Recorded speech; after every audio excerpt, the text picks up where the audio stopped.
awakening, they will be able to guide and support others in this bewildering world, and they will be worthy of trust. We're pleased to have you join us once again. We hope that your weekend has been relaxing and enjoyable, and that you are looking forward to a new week. I know that sometimes Mondays are a real drag. No wonder it's called Blue Monday. When I was young, I used to say to myself, yeah, that's really true. But since I began seriously walking the Buddhist path, I have rarely felt that. That's because I feel most of the time that I'm grateful just to be alive, with a ceiling over my head, enough food to eat, people whom I care about, and a general sense of spiritual well-being. The other day, I saw a TV program about an African country racked by civil war, where 1/5 of the children die before the age of 5 due to malnutrition and illness. A Christian nun running an orphanage was asked why the children seemed so happy despite their lot, and she replied, without any hesitation, the children know that killing and death are real and are everywhere, so they truly feel lucky just to be alive.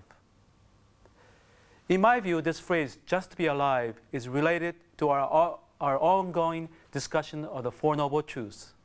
Wanting more and more does not assure happiness, but in fact will probably invite unhappiness. Now, by making this point, I'm in no way condoning the civil war or the plight of those children in Africa. Those societal conditions need to be improved and changed, and in my opinion, they can't come soon enough.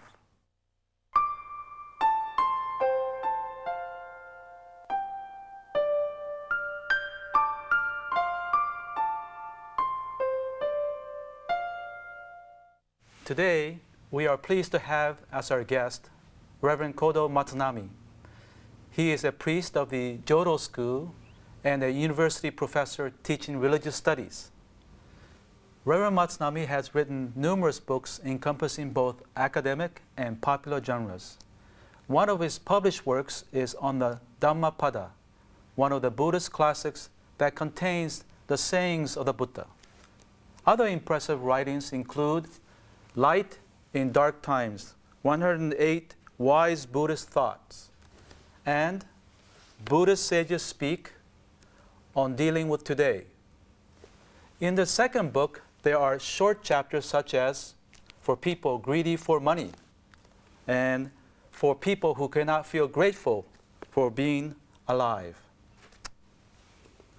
Well, Reverend Matsunami, thank you for being with us. It's a great honor to have you with us. I'd like to begin with the first question regarding your book, Buddhist Sages Speak on Dealing with Today. And in this book, there's a chapter entitled For People Greedy for Money.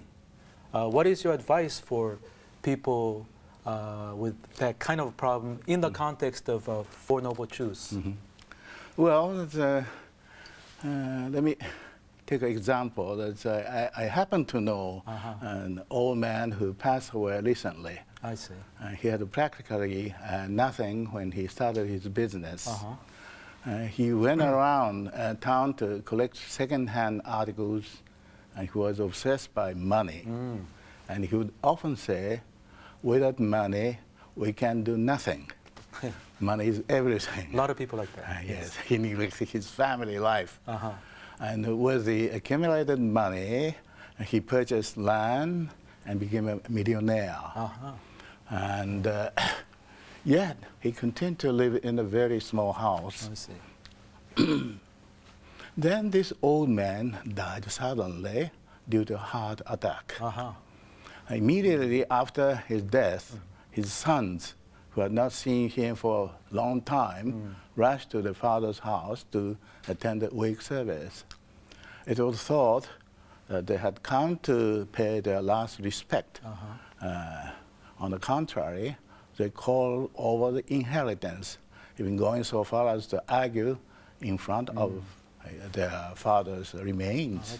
That's a shame. Yeah. So I saw this, I asked myself, what on earth had this old man worked so hard for? Yeah. We can, of course, live without money and things and gadgets around us. But we should remember that these are only tools for living.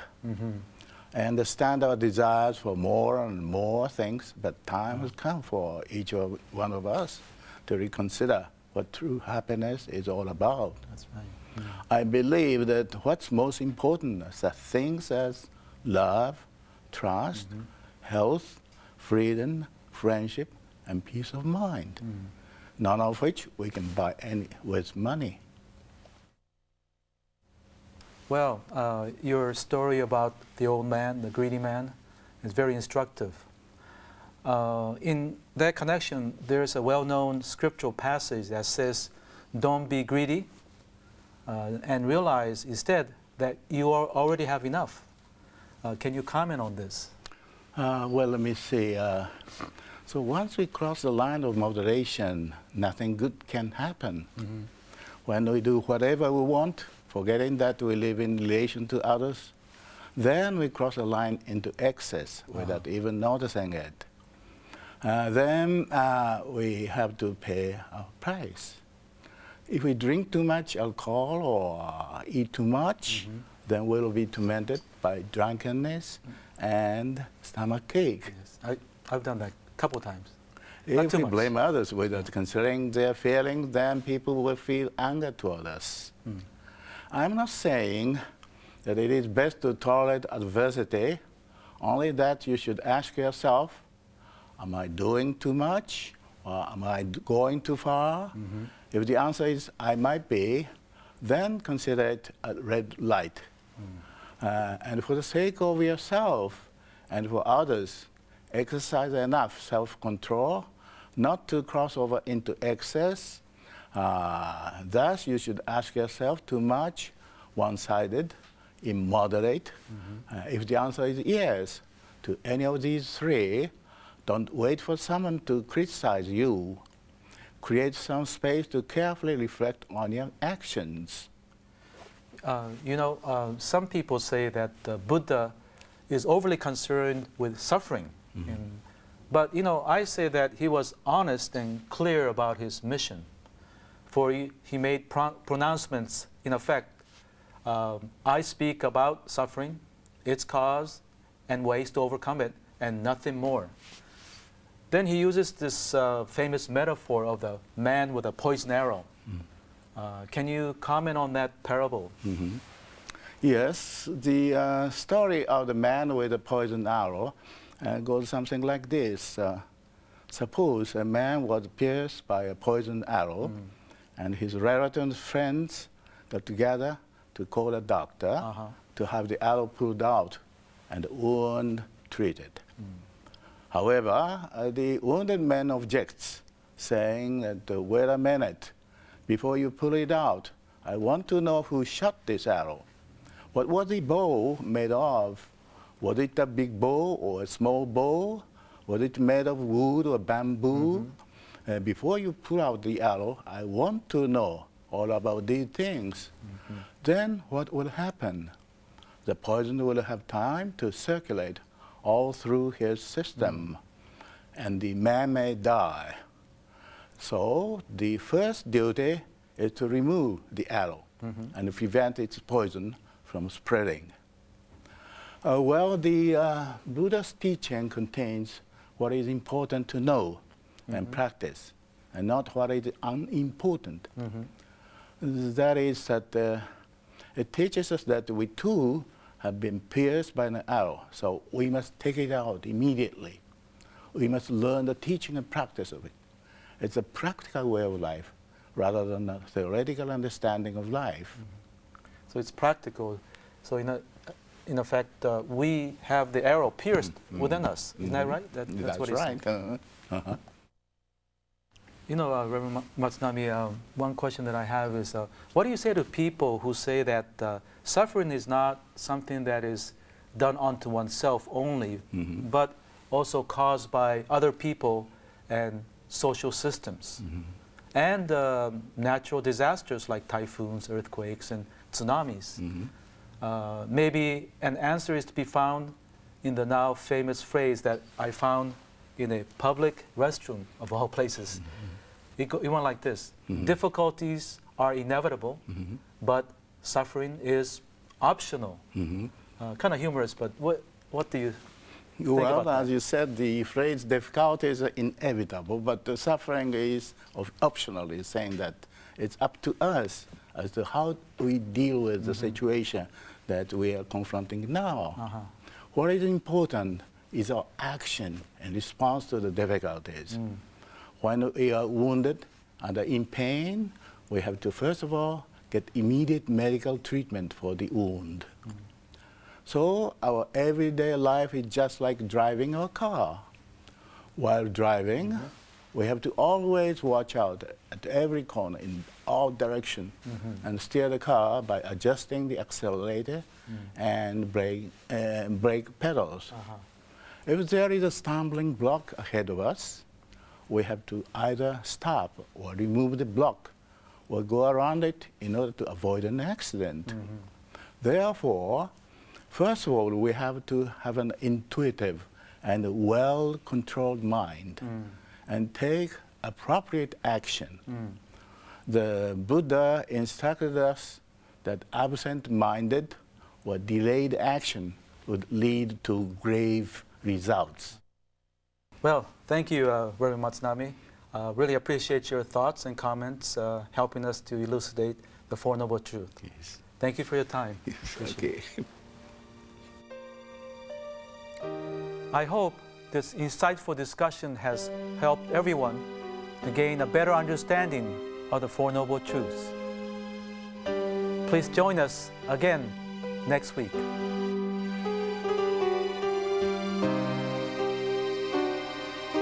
We at Bukkyo Dendo Kyokai pursue peace and happiness for people around the world. We have published the Buddhist teachings into 41 languages and donated our publication to hotels and other facilities in 55 countries. We would like to share the Buddhist teachings with people around the world. That's our mission. Visit our website for more information.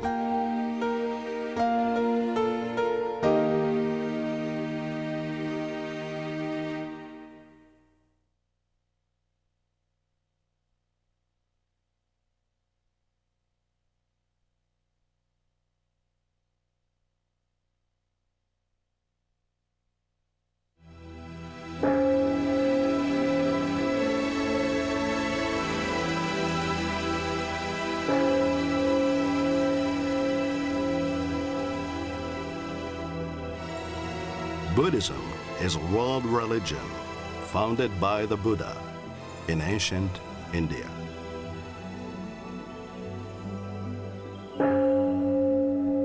Buddhists seek wisdom, meaning, inner peace, and freedom from greed, hatred, and ignorance.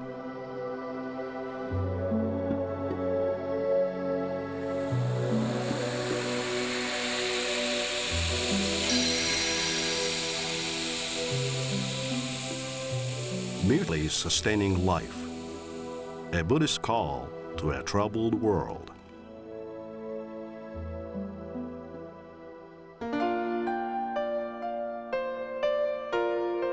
Following the path of the Four Noble Truths is like entering a dark room with a light in the hand.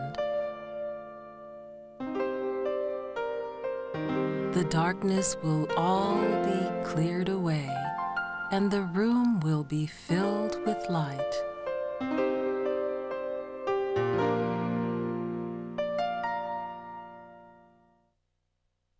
Hello. For those of you who were with us last week, did your past week go a little better based on a greater sense of gratitude for just being alive? We would be very pleased knowing that was the case. This week, we continue our discussion on the Four Noble Truths. In this show, we shall begin by introducing an important teaching which explains the process by which 1, suffering arose, and 2, suffering can be eliminated. The Buddha expounded upon this in an important teaching called the 12 links of the chain of dependent arising, Pratitya Samutpada. This teaching offers a detailed description of the process, which is very much psychological in nature. The process in which suffering arose and can be eliminated is comprised of 12 links. The links themselves are complex in nature